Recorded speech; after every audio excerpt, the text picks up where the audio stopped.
पाहिजे की याचं श्रेय, या जमीन वाटपाचं श्रेय, या जमिनीच्या हक्कांची लढाई जी आपल्या पूर्वजांनी केली, त्या पूर्वजांच्या ह्या लढाईमध्ये हे श्रेय दडलेलं आहे की आमच्याकडे हजार हजार एकरचा जमीनदार औषधाला सुद्धा या महाराष्ट्रामध्ये आमच्या लढवय्या पूर्वश्रमीचे जे काही लढवय्ये होते त्यांनी ठेवलेला नाही.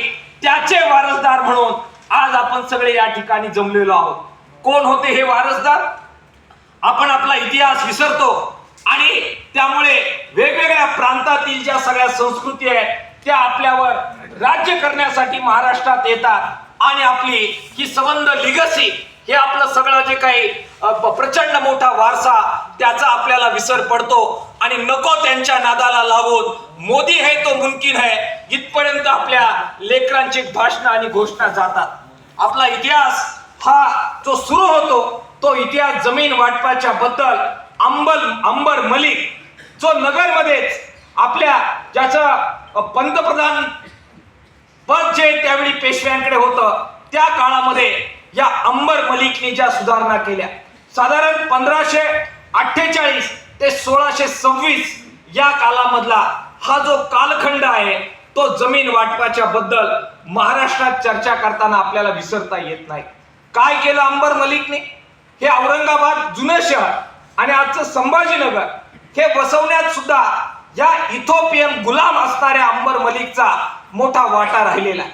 या अंबर मलिकने पहिल्यांदा हे सगळे मध्यस्थी जे होते, देशमुख, पाटील आणि त्यांच्या मार्फत जमिनीचं सगळं जे ट्रान्झॅक्शन आणि मोठे जमीनदार यांना बाजूला करत सरळ राज्य व्यवस्थेला शेतकऱ्यांबरोबर जोडण्याचं अत्यंत क्रांतिकारक पाऊल राज्य व्यवस्थेमध्ये जर कोणी टाकलं असेल तर त्याचं श्रेय, त्याची पहिली पायरी ही आपल्या या इथोपियन गुलाम असणाऱ्या आणि आपल्याच शेजारच्या नगर जिल्ह्यामध्ये ज्यांनी त्याची सुरुवात केली त्या अंबर मलिकला द्यावं लागतं. त्याने जी सुरुवात केली त्या सगळ्याचा परिणाम म्हणून मोठ्या प्रमाणामध्ये सरळ शेतकऱ्यांना जमिनीची मालकी देण्याची प्रक्रिया या महाराष्ट्रामध्ये सुरू झाली. दुसरा टप्पा ज्याचा उल्लेख आता मी केला तो टप्पा येतो तो छत्रपती शिवाजी महाराजांचा टप्पा.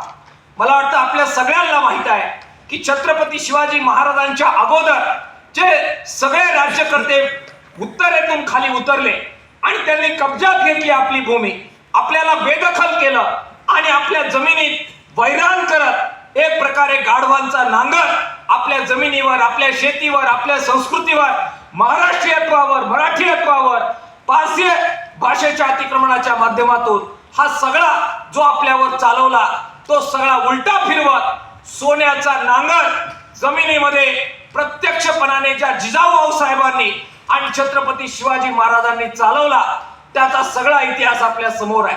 हेच ते छत्रपती शिवाजी महाराज होते ज्यांनी शेतकऱ्यांना जमिनीचं वाटप केलं, ज्यांनी या ठिकाणी महसूल वितरणाची व्यवस्था बदलवली, मोठ्या प्रमाणामध्ये कर्जमाफीची व्यवस्था आणली आणि कर वसुलीची व्यवस्था अशा प्रकारे केली ज्याच्यामध्ये देशमुख आणि पाटील आणि बाकीची मध्यस्थ व्यवस्था होती ती बाजूला करत शेतकऱ्यांना मालिक करण्याची, शेतकऱ्यांना मालक करण्याची व्यवस्था या महाराष्ट्रामध्ये आणली.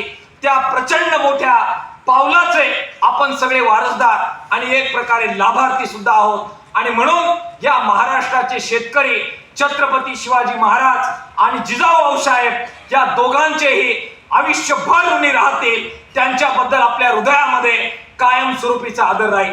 मित्रांनो, त्यानंतर सगळा इतिहास मी आपल्याला सांगत नाही, परंतु त्यानंतर ज्योतिबा फुलेंचं नाव ते घेतल्याशिवाय या जमीन हक्क परिषदेची लढाई आपल्याला पुढे जाता येणार नाही. आसूड आपण सगळ्यांनी ऐकला, आपण तो सगळ्यांनी वाचला.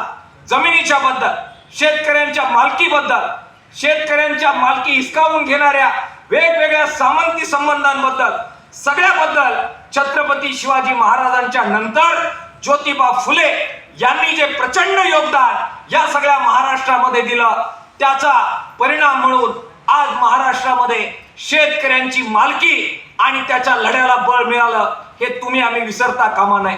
अर्थातच त्यानंतर बाबासाहेब आंबेडकर आणि त्याचबरोबर दादासाहेब गायकवाड आणि इतर सगळे हे जे काही लोक होते, समाज सुधारक होते, यांनी शेतकऱ्यांची जी बाजू महाराष्ट्रात घेतली, ही जमीन कसली आणि त्यातून जमीन आमच्या हक्काची ही जी काही भावना तुमच्या आमच्या मनामध्ये रुजवली त्याला तोड नाही. आत्ताच कॉम्रेडांनी सांगितलं की कोणाची जमीन, ते म्हणाले, विजू कृष्णन म्हणाले, आपने कहा कि किसकी जमीन, कसेल त्याची जमीन.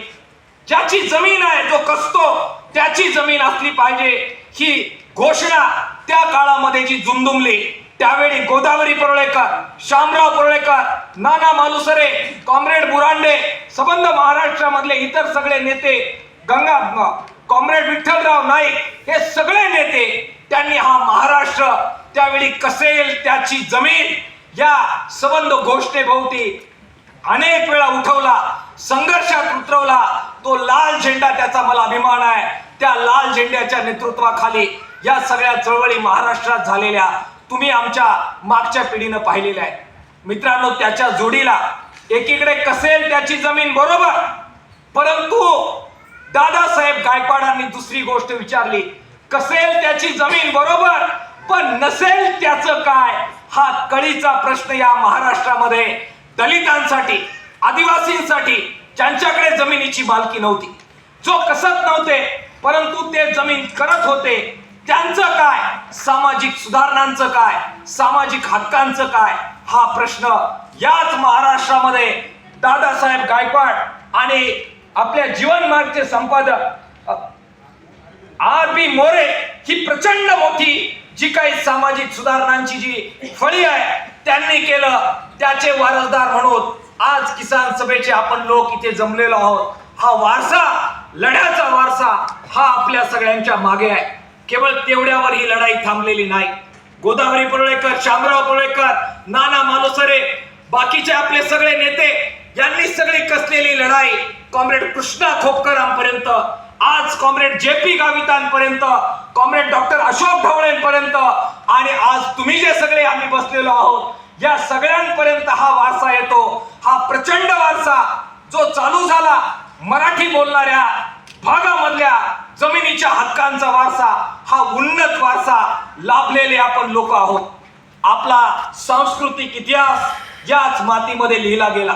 सुरुवातीला महानुभाव पंथ आणि त्याचा जो सगळा उल्लेख येतो या जमिनीबद्दल, मराठी भाषेबद्दल, मराठी संस्कृतीबद्दल, जैन संप्रदाय ज्याने मराठी भाषा वाचवण्यासाठी, संस्कृती वाचवण्यासाठी योगदान दिलं, त्यानंतरचा वारकरी संप्रदाय, संत ज्ञानेश्वर, संत तुकाराम, संत नामदेव, शेजारच्याच ठिकाणी ज्ञानेश्वरी लिहिली गेली नेवाशामध्ये, त्या सगळ्या संत परंपरेमध्ये आपल्या जमिनीशी नातं सांगत जो एकोपा, प्रेम या महाराष्ट्रात तयार केलं, या सगळ्यांचा इतिहास, त्याचे आपण भावांनो वारसदार आहोत. आज ज्यावेळी जमिनीच्या हक्कांची लढाई लढण्यासाठी आपण जमलो, त्यावेळी हा प्रचंड वारसा लाभलेली लोक आपण सगळेजण आज एकत्र आलेलो आहोत. तो वारसा आम्हाला उन्नत करणारा, ताकद देणारा आणि पुढील लढाईचा मार्ग दाखवणारा आहे. याच्याबद्दल मला अभिमान आहे. या ठरावाचा मुख्य भाग जो आपण मांडतोय त्याचा इतिहास अशा प्रकारचा प्रेरणादायी इतिहास आहे. अनेक अतिक्रमण आपल्या जमिनी आपल्याकडून काढून घेण्यासाठी झाल्या. ठाणे पालघरमध्ये, नाशिकमध्ये सावकारशाहीच्या विरोधात जो संघर्ष झाला, त्याच्यामध्ये ती जमीन टिकवण्यासाठी अनेक वारली शेतकऱ्यांनी आपल्या प्राणाची आहुती दिलेली आहे. अनेक आदिवासी शेतकऱ्यांनी नाशिकमध्ये, नंदुरबारमध्ये, धुळ्यामध्ये, अहमदनगरमध्ये, गडचिरोलीमध्ये सगळ्या ठिकाणी अनेक आदिवासी क्रांतिकारकांनी ही जमीन आपल्याकडे टिकवण्यासाठी आपल्या प्राणाची आहुती दिलेली आहे. राघोजी भांगरेंचा उल्लेख आपण अत्यंत अभिमानाने करतो. काय लढा होता तो? इंग्रजांचं अतिक्रमण आम्ही मान्य करणार नाही, ही जमीन आमची आहे, आमच्या मालकीची आहे, अशा प्रकारचा एल्गार त्यांनी दिलेला आपल्याला दिसतो. तंट्या बिल्लांपासून अनेक आदिवासी क्रांतिकारक त्यांनी जो जमिनीसाठी संघर्ष केलाय, आपण सर्वजण त्या प्रचंड उत्तुंग अशा प्रकारच्या लढ्याचे वारसदार आहोत. आणि म्हणून आज कसेल त्याची जमीन असेल, नसेल त्याला सुद्धा जमीन असेल आणि आमची जमीन कोणी काढून घेऊ तर त्याच जमिनीमध्ये त्याचं थडगं काढलं जाईल हे सांगण्यासाठी आजची परिषद भावांनो आणि बहिणींनो आज आपण या ठिकाणी घेतोय. जमिनीच्या या परिषदेचा मुख्य ठरावाच्या कॉपीज आपल्याकडे वितरित करण्यात आलेल्या आहेत. आपल्याला माहिती आहे की आज राज्यकर्त्यांना आपल्या जमिनी आपल्याकडून काढून घ्यायच्या आहेत. त्या काढून घेऊन कॉर्पोरेट कंपन्यांना त्या बहाल करायच्या आहेत. त्यासाठी शेतीचं संबंध धोरण त्यांनी कॉर्पोरेट केंद्री, श्रीमंत केंद्री आणि भांडवलदार केंद्री बनवलंय. त्या सगळ्याचं सुरुवात आपल्याला माहिती आहे 1991च्या ज्या सुधारणा केल्या तेव्हापासून झाली. त्याचा परिणाम आज संबंध देशभर एक प्रचंड मोठं शेतीचं संकट तुमच्या आमच्या मानगुटावर बसलेलं आपण पाहतोय.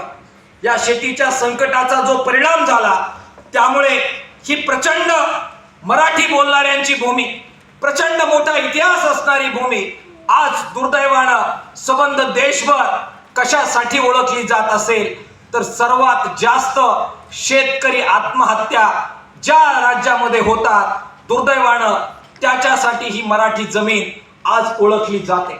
दुर्दैवानं जे संबंध शेतीचं धोरण राज्यकर्त्यांनी घेतलं त्याचा सगळ्यात वाईट परिणाम जर कोणावर आज होत असेल तर त्याचा वाईट परिणाम होणारी भूमी म्हणून महाराष्ट्राचं नाव घेतलं जातं. जी अन्नदात्याची भूमी ती आज दुर्दैवानं या राज्यकर्त्यांच्या धोरणामुळे शेतकऱ्यांसाठी स्मशानभूमी ठरेल अशी परिस्थिती निर्माण झालेली आहे.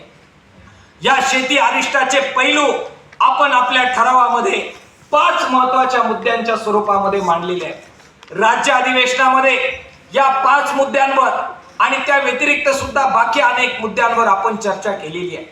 ते 5 मुद्दे म्हणजे एकीकडे अरिष्ट जे निर्माण झालं त्यामध्ये शेतीमालाचा वाढता उत्पादन खर्च, घसरते शेतीमालाचे भाव, नैसर्गिक आपत्ती, त्याचा सातत्यानं होत असलेला मारा, हे 3 प्रमुख मुद्दे याच्यामुळे शेतकरी आपल्याला प्रचंड अडचणीत आलेला दिसतो. आणि या 3 मुद्द्यांना प्रचंड वाईटरित्या जर अजून कोण प्रभावित करत शेतकऱ्यांना मातीत घालत असेल तर याच्या जोडीला राज्यकर्ते आपल्या जमिनीच्या हक्कांवर प्रचंड मोठा हल्ला करताना आपल्याला दिसत आहेत आणि अन्याय्य पद्धतीनं आपल्या जमिनीचं संपादन करताना दिसत आहेत. हे 5 मुद्दे, हे मुख्य मुद्दे आज शेती अरिष्टाला जबाबदार आहे. याचं आकलन किसान सभेने यापूर्वी अनेकदा केलेलं आहे. त्याच्याशी मला वाटतं तुम्ही सगळे सहमत असाल. या 5 मुद्द्यांपैकी केंद्रीय किसान सभेनं सांगितल्याप्रमाणे आज आपण जमिनीच्या मुद्द्यांची चर्चा करण्यासाठी जमलेलो आहोत. आपल्या अहवालामध्ये जो तुमच्या पुढे ठरावाच्या स्वरूपात आपण मांडलाय त्याच्यामध्ये आपण ह्या शेवटच्या 2 मुद्द्यांची चर्चा प्राधान्यानं करतोय. वन जमिनीचा मुद्दा साधारण 5 भागामध्ये 4 भागामध्ये हा ठराव मी आपल्या पुढे जो ठेवतोय त्याच्यामध्ये पहिला मुद्दा जो आहे तो शेतकरी कसत असलेली जमीन त्याच्या नावावर झाली पाहिजे हा लढ्याचा मुद्दा, हा या ठरावाचा भाग नंबर 1 म्हणून मी आपल्या पुढे ठेवतोय.